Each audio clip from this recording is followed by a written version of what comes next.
Eu quero dizer que hoje nós estamos assentados à mesa, e para você que não se sente bem-vindo a essa mesa, eu quero dizer que você pode se assentar nela também.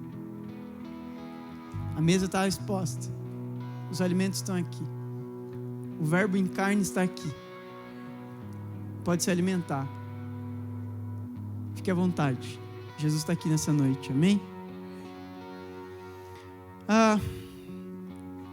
Para você que é da INC, você sabe que a gente está numa temporada chamada O Resgate da Piedade.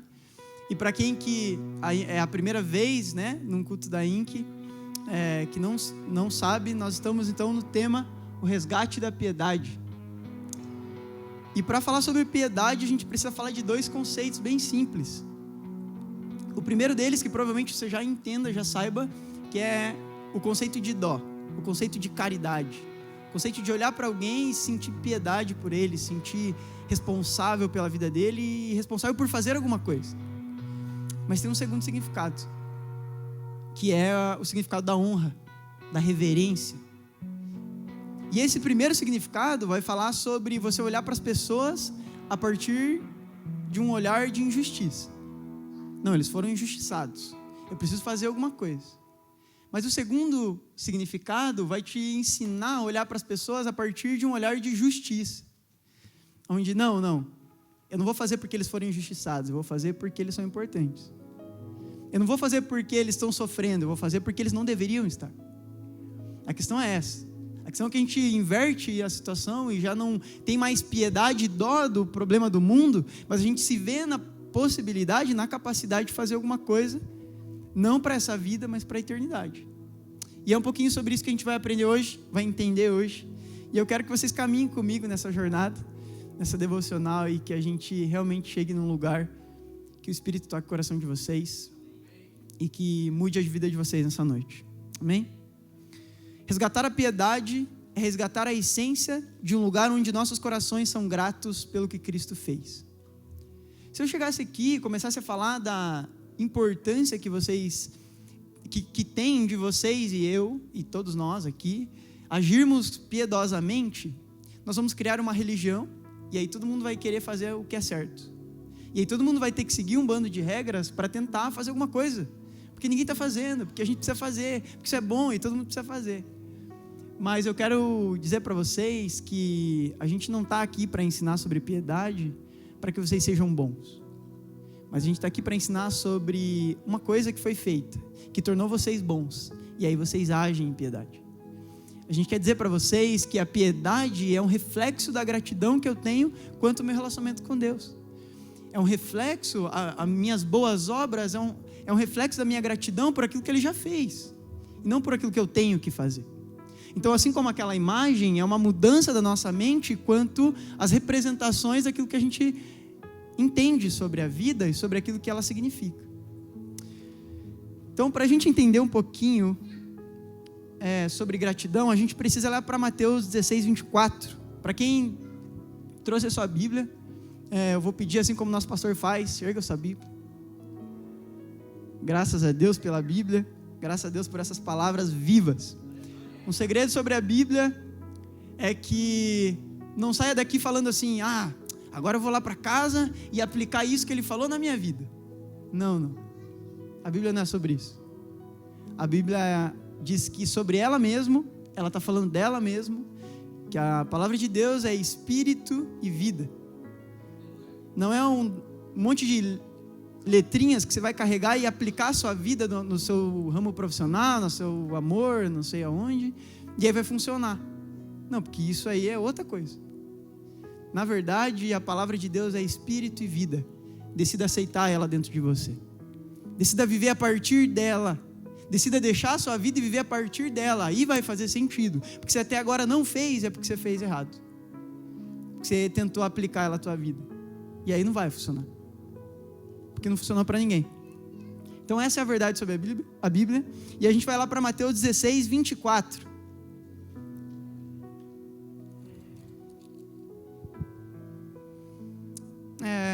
Para quem já assistiu o filme de Jesus, sabe que Jesus veio para a terra e aí ele andava de cidade em cidade e ele chamava um, falava me segue, e ele chamava outro, vem me segue. E aí ele construiu, sem querer talvez, um bando de gente que seguia ele, uma multidão de pessoas que o seguiam. E aí Jesus, no meio dessas caminhadas, ele sempre parava e falava alguma coisa. Ele parava e deixava alguma pérola. E essa é mais uma delas. Se vocês forem ver ali, é legal a Bíblia física, porque a gente consegue ver o panorama inteiro do contexto, do que veio antes, do que veio depois. Ali no celular é legal também, é muito bom, mas às vezes a gente não tem tanta consciência, a gente fica mais focado no texto específico, e às vezes esquece que tem toda uma imagem, uma história por trás. E quando a gente vai ver esse texto, a gente vai ver que esse texto ele vai falar um pouquinho antes, ele vai falar sobre a confissão de Pedro, quando Jesus pergunta, quem dizem que eu sou? Aquela história, e aí Pedro diz, que você é o Filho de Deus. Depois a gente vai ver também que tinha lá o fermento dos fariseus, aí Jesus dando algumas parábolas, e aí mais para frente, depois desse versículo, vai falar sobre a transfiguração, no momento que Jesus levou eles para cima do monte, e daí apareceu Moisés, apareceu Elias e tudo mais. Então dentro desse contexto, isso é mais uma coisa que Jesus estava falando no meio do dia a dia dele, e isso é mais uma coisa que transforma vidas. E o que Jesus estava falando aqui era para discípulos, ok? É bom ficar bem claro que isso aqui estava sendo dito para homens que já seguiam Jesus. E é por isso que vai ficar bem complexo. Quando eu ler, vocês vão ficar complexos assim como eu fiquei. Imagina que eu estou aqui com o Gi, e o Gi é o cara que me segue todos os dias. E aí eu vou conversar, eu paro um dia da minha vida e falo assim, ô Gi, então para você me seguir, você precisa fazer isso. Aí o Gi vai olhar e falar, não, você está de brincadeira. Então você ignorou tudo que eu fiz? Como assim, para te seguir mais? E é o que ele está falando aqui, ó. Então vamos lá. Então Jesus disse aos seus discípulos, se alguém quiser acompanhar-me, ele disse aos seus discípulos, para o povo que estava acompanhando ele, ele falou, aquele que quiser me acompanhar, negue-se a si mesmo, tome a sua cruz e siga-me. Pois quem quiser salvar a sua vida, ele vai perder. Mas quem perder a sua vida por minha causa, vai encontrar. Pois que adiantará o homem ganhar o mundo inteiro e perder a sua alma? Ou o que o homem poderá dar em troca da sua vida? Então, é muito engraçado isso aqui, porque Jesus, ele quase que faz eles ficarem meio complexos quanto àquilo que ele estava dizendo. Não, a gente já está seguindo você, nós somos seus discípulos. E aí você está falando, aquele que quiser acompanhar-me deve negar a si mesmo? Não faz sentido. Por duas coisas não faz sentido. Como Deus dá vida, Pedro perguntando, como Deus dá vida pede para eu morrer? Não faz sentido. E como o Jesus que eu estou seguindo pede para eu continuar seguindo ele? Mas é que Jesus ele estava falando sobre uma coisa que eles não tinham alcançado. E talvez assim como eles, nós estamos andando com Jesus e acompanhando Jesus sem ir após ele, sem ter uma esperança e aí, o que eu faço depois disso? E aí talvez você que é crente há muito tempo, que acabou dentro de um cinema, num culto, está perguntando, nossa, esse texto sempre falou para eu morrer, que coisa estranha. Aí eu excluí ele da minha Bíblia e peguei o resto, porque não faz sentido. E aí, talvez assim como ele, assim como nós, hoje, nós não entendemos o que Jesus estava querendo dizer. Porque ele estava querendo ensinar a gente. Jesus estava chamando esses homens para olhar para a eternidade e não para as coisas que passam. Quando Jesus olha para esses homens e diz assim, ei, aquele que quiser acompanhar-me, negue-se a si mesmo, tome a sua cruz e siga-me. Ele estava dizendo, ei, vocês que quiserem viver para sempre, ou quiserem viver para as coisas do reino de Deus, faça isso, tome a sua cruz e siga. Só que quando a gente ouve a palavra tome a sua cruz, fica pesado, porque daí a gente lembra daquela cena da paixão de Cristo, Jesus carregando a cruz, e a gente fala, é pesado. Eu acho que eu nem vou entrar nessa religião aí, porque parece que é muito pesado deixar de fazer um monte de coisa.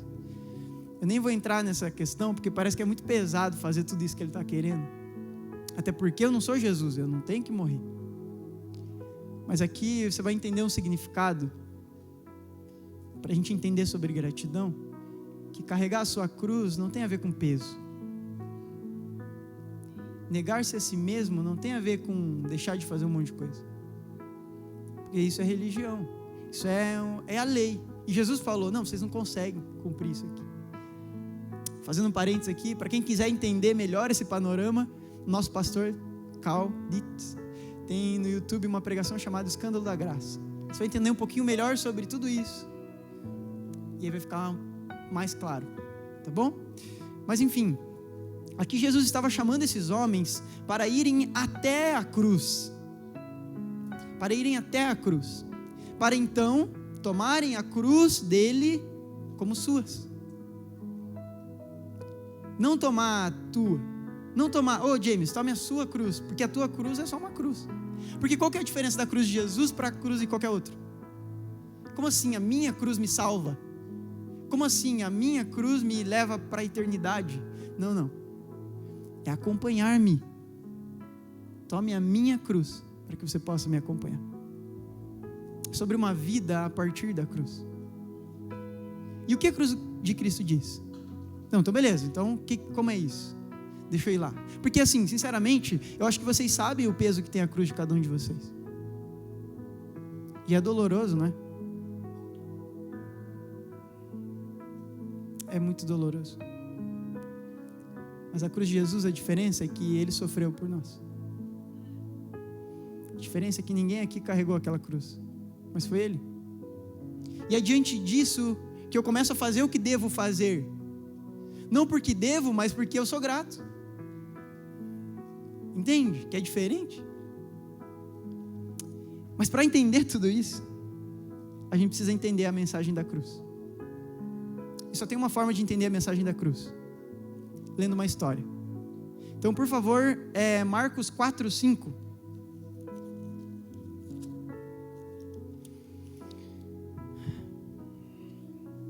Não, 4, é só 4 mesmo, desculpa.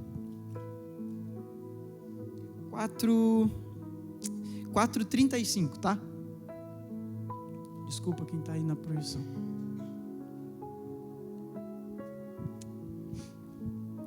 E mais uma vez, Jesus estava caminhando. E aí ele para os seus discípulos e diz: vamos entrar naquele barco e ir para um outro lado do rio. E aí ele chama os seus discípulos para andarem com ele. E aí a gente vai ler uma historinha aqui, que pode ser que seja um pouco comprida, mas vai fazer sentido, tá bom? Tudo isso lembrando que é para a gente entender a cruz de Jesus. Então vamos lá. Vou pegar aqui para eu ler melhor. Naquele dia, sendo já tarde, disse-lhe Jesus: passemos para o outro lado da margem. Deixando a multidão, eles o levaram consigo, assim como estava, no barco. Havia também com ele outros barquinhos. Ora, levantou-se grande temporal de vento, e as ondas se arremessavam contra o barco, de modo que já estava a encher-se. Jesus estava na popa, dormindo sobre uma almofada. Os discípulos o despertaram, dizendo: mestre, não te dá que perecemos? Você não vê que a gente vai morrer? Ele, despertando, repreendeu o vento e disse ao mar: cala-te, aquieta-te. Então o vento se aquietou e houve grande bonança. Ele disse aos seus discípulos: por que sois tão tímidos? Ainda não tendes fé? Eles sentiram um grande temor e diziam uns aos outros: quem é este que até o vento e o mar lhe obedecem? E aí o engraçado é que, por que Jesus entrou no barco, no mar, sabendo que aquele temporal ia acontecer? Porque ele não sabe de tudo? Mas que coisa engraçada. Não, eu sei que vai ter um temporal, então eu vou entrar no barco e levar esse pessoal para lá. E não só eu, mas vou com todo mundo. E aí Jesus faz isso.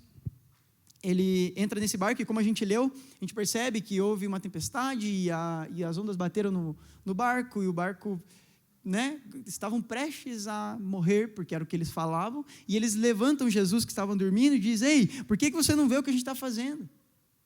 Por que você não vê que a gente vai morrer? E aí Jesus levanta de boa, fala: ué, calma vento, calma mar, por que vocês não têm fé ainda? Porque vocês estão tímidos, porque vocês ainda não agem conforme aquilo que vocês sabem, porque você é tímido, porque você ainda não crê. Se você tivesse fé, você não seria tímido. E aí dá aquela sacada, beleza. E aí eles falam: quem é esse que até o vento e o mar lhe obedecem?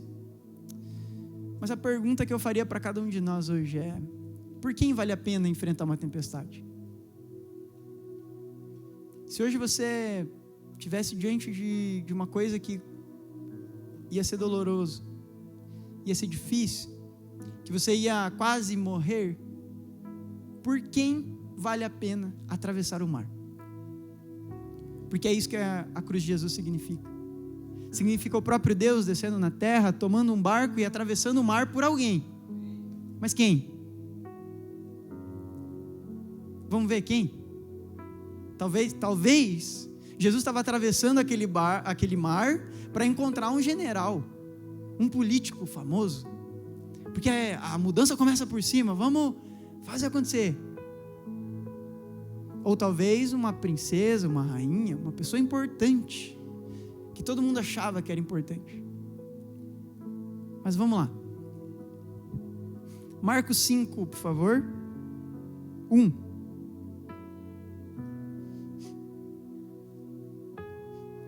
Jesus deixa a multidão e vai em direção a um outro lado do mar para encontrar alguém. Mas quem será tão importante para Jesus querer se encontrar com essa pessoa? Porque ele falou: nós vamos, eu tenho um encontro marcado, nós precisamos ir. Ok, então vamos lá. Eles atravessaram o mar e foram para a região dos Gerazenos. Quando Jesus desembarcou, um homem com um espírito imundo veio dos sepulcros ao seu encontro. Ué, Jesus tinha um encontro marcado com um endemoniado? Engraçado. Esse homem vivia nos sepulcros e ninguém conseguia prendê-lo, nem mesmo com correntes, pois muitas vezes lhe haviam sido acorrentados os pés e as mãos, mas ele arrebentara as correntes e quebrara os ferros de seus pés. Ninguém era suficientemente forte para dominá-lo. Noite e dia ele andava gritando e cortando-se com pedras entre os sepulcros e nas colinas. Quando ele viu Jesus de longe, correu e prostrou-se diante dele e gritou em alta voz: que queres comigo, Jesus, filho do Deus Altíssimo? Rogo-te por Deus que não me atormentes. O diabo falando: rogo-te por Deus que não me atormentes. Engraçado. Pois Jesus lhes tinha dito: saia deste homem, espírito imundo. Então Jesus lhe perguntou: qual é o seu nome? Meu nome é Legião e tal. Respondeu ele: porque somos muitos. E implorava a Jesus com insistência que não os mandasse sair daquela região. Uma grande manada de porcos estava pastando numa colina próxima. Os demônios imploraram a Jesus: manda-nos para os porcos, para que entremos neles. Ele lhes deu permissão e os espíritos imundos saíram e entraram nos porcos. A manada de cerca de 2.000 porcos atirou-se no precipício abaixo em direção ao mar e nele se afogou.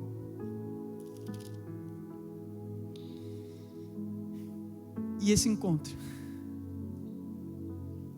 Jesus sai de uma região, atravessa o mar para encontrar alguém que não valia nada, para alguém que vivia em meio aos sepulcros, para alguém que vivia em meio à morte. E a mensagem da cruz é isso. Se antes não ficou claro, agora ficou. Porque esse é o fato, é o próprio Deus entrando num barco e atravessando a tempestade para encontrar alguém importante. Mas quem é tão importante? Alguém como eu e você. Porque talvez a gente do lado desse endemoniado, a gente acha que a gente é melhor que ele. Mas o fato é que para Jesus a gente é igual. Mas Jesus não se importou.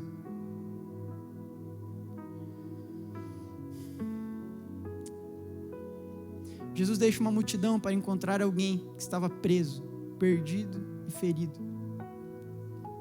Saiba de uma coisa: o amor de Deus para nós foi decisão dele. Ele decidiu nos amar. Entenda? Porque somos gratos. Mas por que nós somos gratos a Cristo então? Por que nós deveríamos?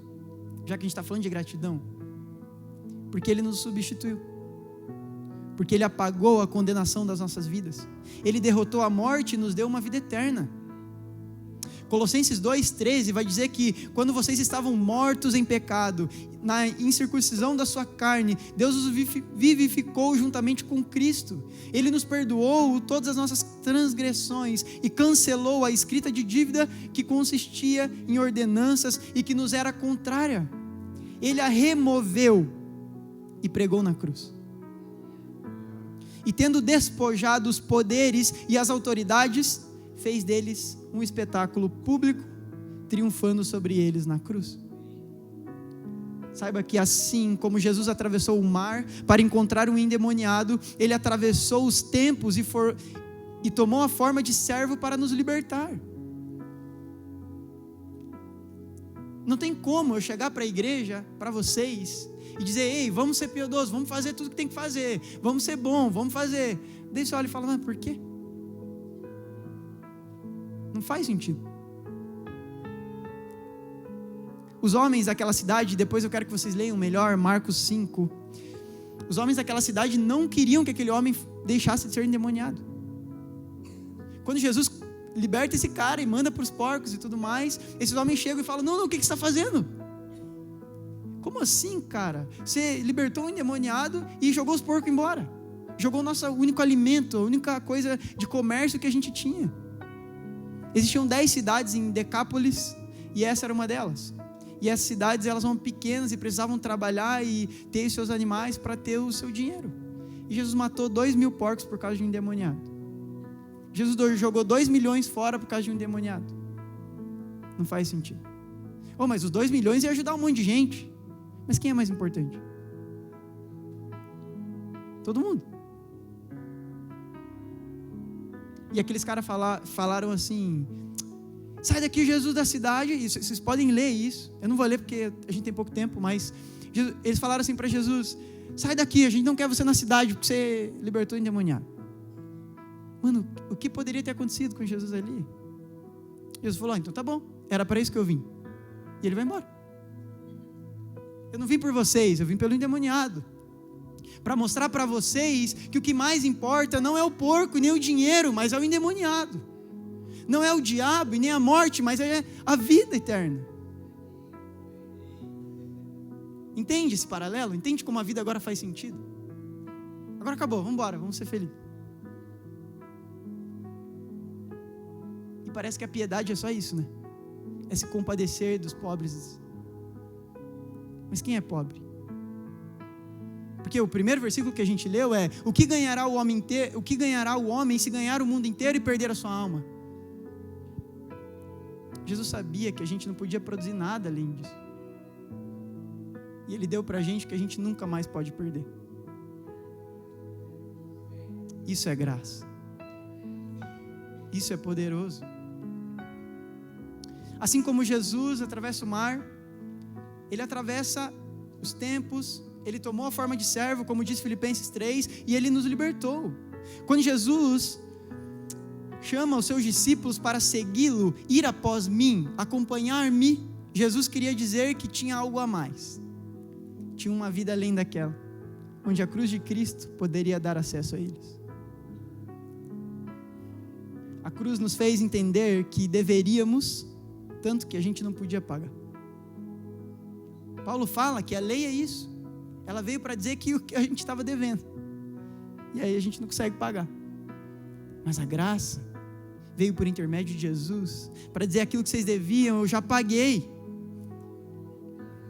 Essa é a questão. É isso que faz sentido. Ao receber a obra da cruz, nós nos tornamos gratos, portanto incapazes de não sermos piedosos.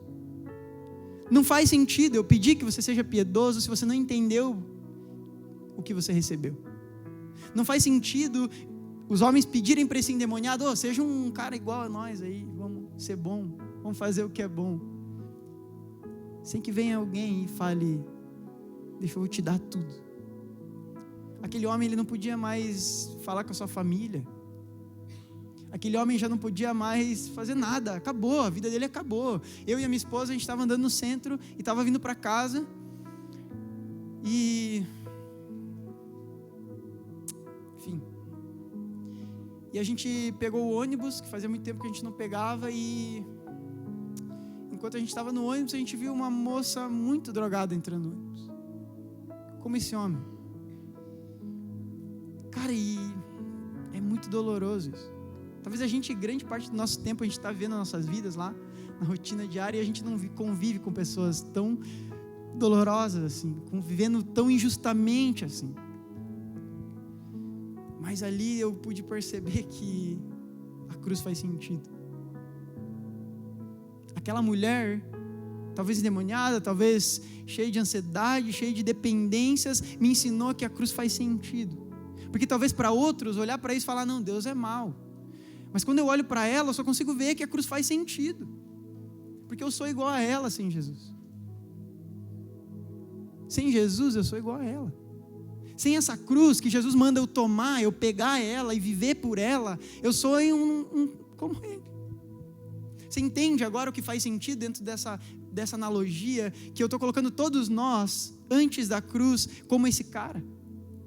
E aí Jesus atravessa um barco e nos encontra, e diz que a gente é mais importante que o dinheiro, que a prata, que qualquer coisa que o homem pode conquistar. E nos dá vida. E uma vida que é muito maior do que o que você está vivendo hoje. E aí a gente vai ver em Colossenses 1:12, dizendo o seguinte: dando graças ao Pai que nos tornou dignos.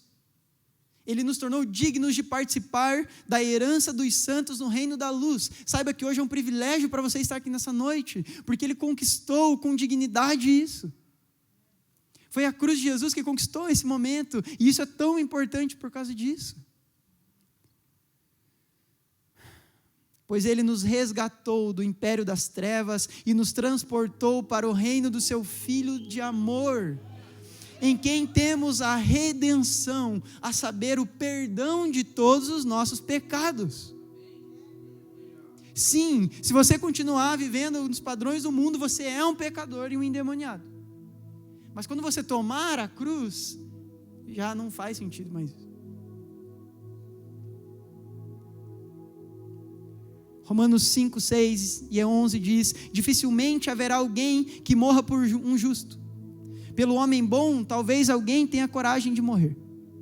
Mas Deus demonstra o seu amor por nós, quando Cristo morreu em nosso favor, quando ainda éramos pecadores.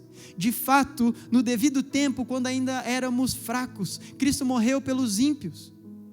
Como agora fomos justificados por seu sangue, muito mais ainda seremos salvos da ira por meio dele. Se quando éramos inimigos de Deus, fomos reconciliados com ele mediante a morte do seu filho, quanto mais agora, tendo sido reconciliados, seremos salvos por sua vida. Não apenas isso, mas também nos gloriamos em Deus, por meio do nosso Senhor Jesus Cristo, que mediante a quem recebemos agora a reconciliação com Deus. Se você é um daquelas pessoas que sentem no seu coração em resolver os problemas da humanidade, sabe que eles já foram resolvidos. Sabe que qualquer problema que a gente tenta resolver e viver essa vida tentando resolver, já foram resolvidas pela morte de Cristo na cruz.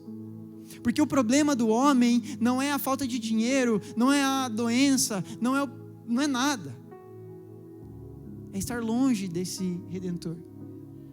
E aí eu quero trazer ao coração daqueles irmãos em Cristo que estão entre nós, que acham que é a palavra, nós recebemos de Deus a vontade e o dever de resolver os problemas do mundo. Saiba que você foi capacitado para pregar o Evangelho e as boas novas e reconciliar o homem, porque essa é a mensagem de Cristo. E talvez assim como eu encontrei em mim alguns pensamentos que me afastavam de viver pela cruz de Jesus, talvez você também tenha hoje. E através da palavra eu quero que eu e você nos levantamos contra eles. E hoje você vai sair daqui vivendo essa realidade. primeiro pensamento é ser o que você faz. Aceitar os seus erros como parte da sua identidade. Eu sou isso. Eu sou o que fizeram comigo. Eu sou o meu erro. Eu realmente sou um bandido. Eu realmente sou um não sei o quê. Eu sou um endemoniado. Isso. Não, mas não é isso. O segundo pensamento que às vezes a gente tem é não se sentir aceito. Não, eu acho que eu não sou aceito. Mudar para se sentir aceito. E daí parece que a gente se vira um palhaço tentando chamar atenção porque a gente não se sente aceito.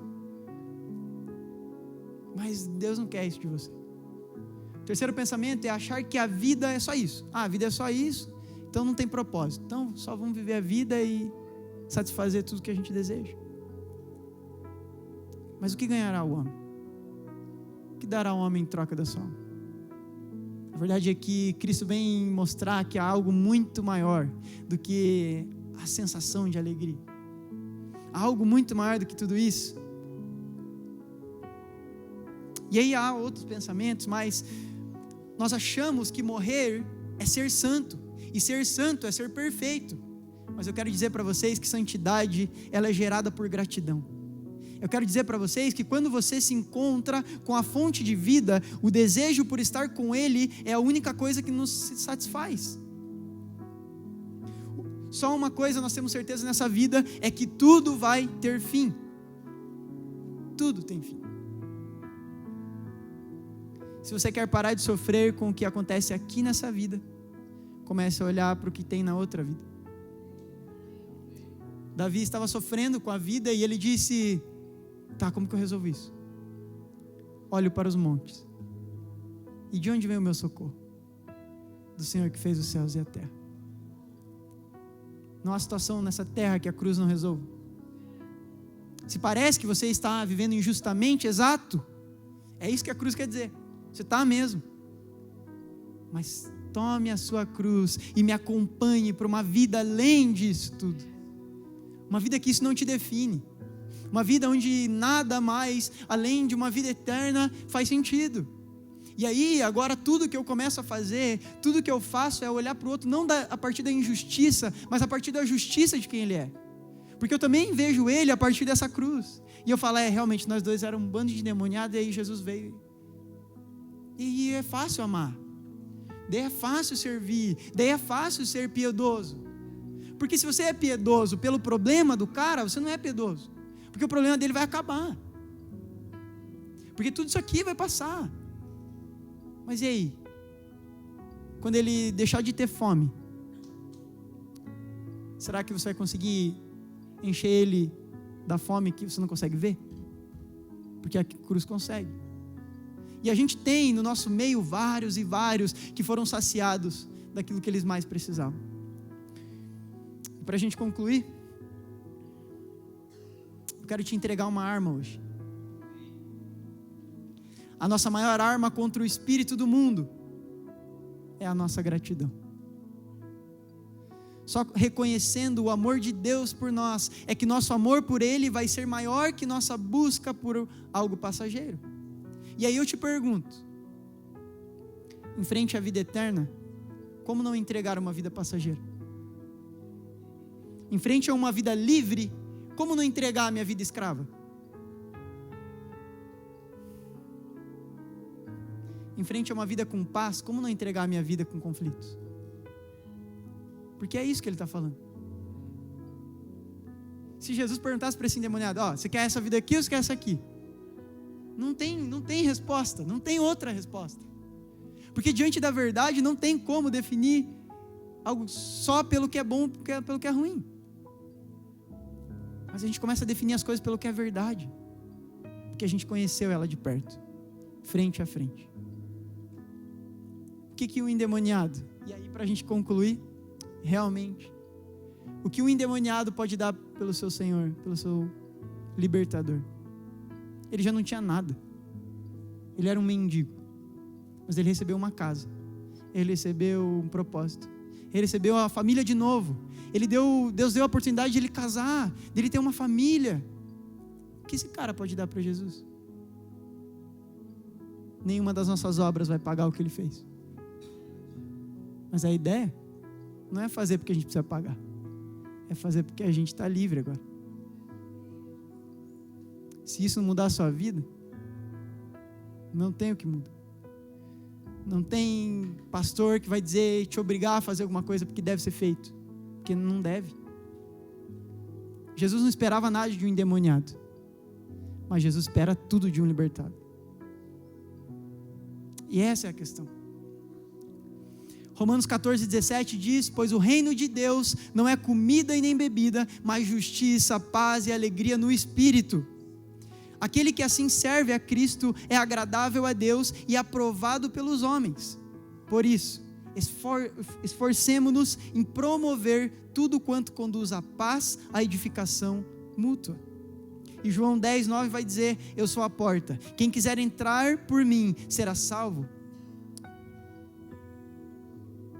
Ele entrará e sairá, e encontrará pastagem. O ladrão vem apenas para furtar, matar e destruir. Eu vim para que vocês tenham vida e a tenham em plenamente.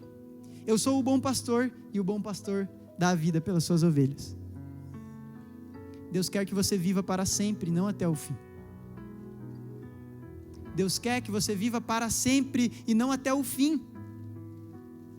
Aquele que quiser seguir-me, negue-se a si mesmo. Tome a sua cruz. E aí você vai ver o que a vida, qual é o sentido dela.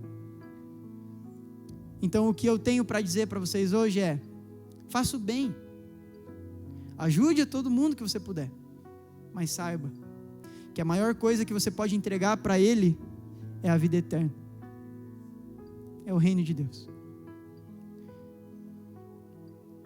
Para vivermos uma vida de reverência e honra a Deus, precisamos compreender a obra de Cristo e o seu poder transformador em nossas vidas. Ao compreender a cruz, entendemos que como nossas vidas não se resumem a essa vida aqui, mas refletem uma vida eterna, uma esperança que muda tudo. Só diante dessa realidade que nos entregamos à gratidão de uma vida ganha e não conquistada, refletindo assim nossas obras como gestos de gratidão e não de obrigação.